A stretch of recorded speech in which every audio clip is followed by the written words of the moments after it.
വേൾഡിലെ first phone തൊട്ട് ഇപ്പോൾ ഉള്ള സ്മാർട്ട് ഫോൺസ് വരെ മാനുഫാക്ചർ ചെയ്യുന്ന ഒരു കമ്പനിയാണ് മോട്ടറോള. അപ്പോൾ മോട്ടറോള എന്ന് പറയുന്ന ബ്രാൻഡ് നോക്കുകയാണെങ്കിൽ ബാക്കിയുള്ള ബ്രാൻഡ്സിനെ പോലെയല്ല. ഇപ്പൊ നോക്കിയ ഉണ്ടായിരുന്നു, അതുപോലെ തന്നെ HTC ഒക്കെ ഉണ്ടായിരുന്നു. ഈ നോക്കിയ ആണെങ്കിലും HTC ആണെങ്കിലും സ്മാർട്ട് ഫോൺസ് മാനുഫാക്ചർ ചെയ്യുന്നുണ്ടെങ്കിലും അതിൻ്റെ ഒന്നും മാർക്കറ്റ് അത്രമാത്രം നല്ലതല്ല. അല്ലെങ്കിൽ അത്ര കിട്ടുന്ന സ്പെസിഫിക്കേഷനോ അല്ലെങ്കിൽ സോഫ്റ്റ്വെയർ കൊണ്ട് വാവ് എന്ന ആൾക്കാരെ കൊണ്ട് പറയിപ്പിക്കാൻ വേണ്ടി ഈ രണ്ട് ബ്രാൻഡ്സിനും പറ്റിയിട്ടില്ല.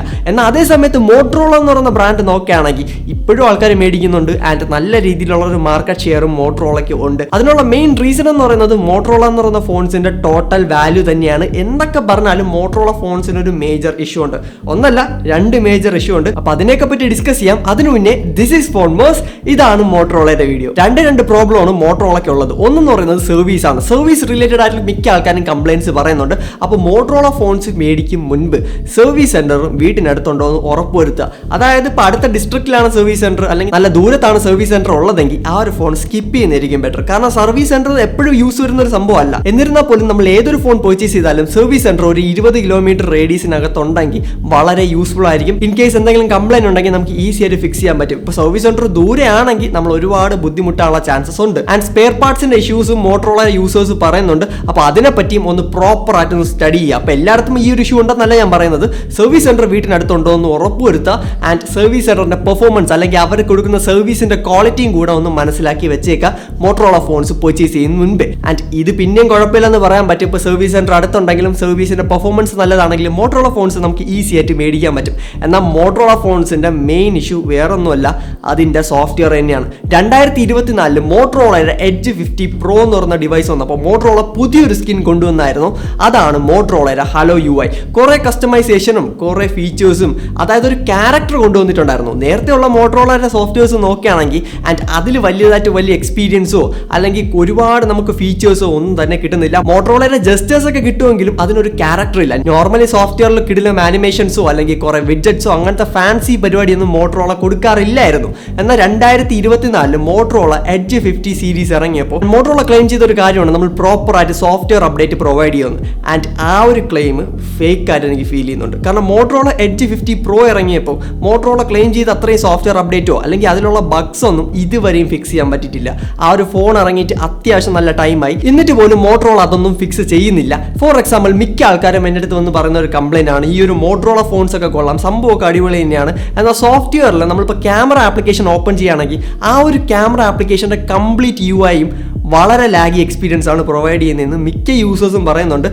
ആ ഒരു കാര്യം മോട്ടറോളയ്ക്ക് ഈസി ആയിട്ട് ഫിക്സ് ചെയ്യാൻ പറ്റും. ഇപ്പോൾ ബാക്കിയുള്ള ബ്രാൻഡ്സിന് സെയിം ചിപ്സെറ്റ് യൂസ് ചെയ്ത് വളരെ സ്മൂത്ത് എക്സ്പീരിയൻസ് കൊടുക്കാൻ പറ്റുമെങ്കിൽ മോട്ടറോളയ്ക്കും ഈസി ആയിട്ട് ആ ഒരു ക്യാമറ ആപ്ലിക്കേഷൻ്റെ സ്മൂത്ത്നെസ് ഒക്കെ നല്ല രീതിയിൽ ഇമ്പ്രൂവ് ചെയ്യാൻ പറ്റും. പക്ഷേ മോട്ടറോള അതൊന്നും ചെയ്യുന്നില്ല. എന്നാൽ മോട്ടറോള അപ്ഡേറ്റ് ഒന്നും കൊടുക്കുന്നില്ലെങ്കിലും വേറൊരു സൈഡിൽ കൂടെ മോട്ടറോള 4 വർഷത്തെ സോഫ്റ്റ്വെയർ അപ്ഡേറ്റും 5 വർഷത്തെ സോഫ്റ്റ്വെയർ അപ്ഡേറ്റ് ഒക്കെ പ്രോമിസ് ചെയ്യുന്നുണ്ട്. അപ്പോൾ എനിക്ക് മെയിനായിട്ട് പറയാനുള്ളത്, ഈ ഒരു മോട്ടറോള എന്ന് പറയുന്നത് ഒരു US കമ്പനി ആയിരുന്നു, ഇപ്പോൾ US കമ്പനി അല്ല. ആൻഡ് ഈ ഒരു കമ്പനി ഓൺ ചെയ്യുന്നത് ലെനോവോ എന്ന് പറയുന്ന ഒരു ചൈനീസ് കമ്പനിയാണ്.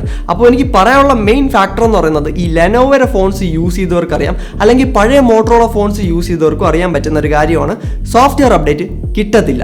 ഫോൺ പർച്ചേസ് ചെയ്ത് 1-2 സെക്യൂരിറ്റി പാച്ച് കിട്ടിയാൽ കിട്ടി, അല്ലാതെ എക്സ്ട്രാ ആയിട്ട് നമുക്ക് അഡീഷണൽ ആയിട്ടുള്ള സോഫ്റ്റ്വെയർ അപ്ഡേറ്റോ അല്ലെങ്കിൽ മേജർ സോഫ്റ്റ്വെയർ അപ്ഡേറ്റ്സ് ഒന്നും മോട്ടറോള ലെനോവോ ഫോൺസിൽ കിട്ടാറില്ല.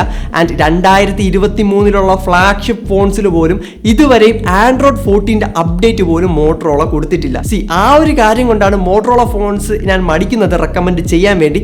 എസ്പെഷ്യലി മോട്ടറോളയുടെ എഡ്ജ് 50 Pro ഒക്കെ നോക്കുകയാണെങ്കിൽ സീരിയസ്ലി ആ ഫോൺസ് ഒക്കെ അടിപൊളി ഫോൺസ് തന്നെയാണ്. ഇപ്പോൾ നല്ല ക്യാമറ, നല്ല ഡിസ്പ്ലേ എല്ലാം ഉണ്ടെങ്കിലും ഈ ഒരു സോഫ്റ്റ്വെയർ അപ്ഡേറ്റ് പ്രോപ്പർ ആയിട്ട് കൊടുക്കാറില്ല.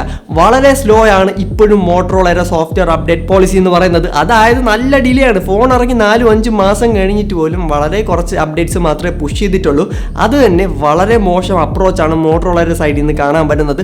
ഇതൊന്നും കൊണ്ട് ഞാൻ മോട്ടറോള ഹേറ്ററോ അങ്ങനെയൊന്നും അല്ല. മോട്ടറോള ഫോൺസ് ഒക്കെ നല്ലത് തന്നെയാണ്. ഞാനും കുറെ വീഡിയോസിൽ മോട്ടറോള ഫോൺസ് റെക്കമെൻഡ് ചെയ്തിട്ടുണ്ട്. അത് കാണാൻ താല്പര്യം ഉണ്ടെങ്കിൽ ഐ ബട്ടണിൽ വീഡിയോ എടുത്തേക്കാം. അപ്പോൾ എനിക്ക് പറയാനുള്ളതെന്ന് വെച്ചാൽ മോട്ടറോള ഫോൺസ് നല്ലതാണെങ്കിലും ഇവർ ഈ ഒരു അപ്ഡേറ്റ് പോളിസിയാണ് മെയിൻ ഇഷ്യൂ ഇവിടെ ഉണ്ടാക്കുന്നത്.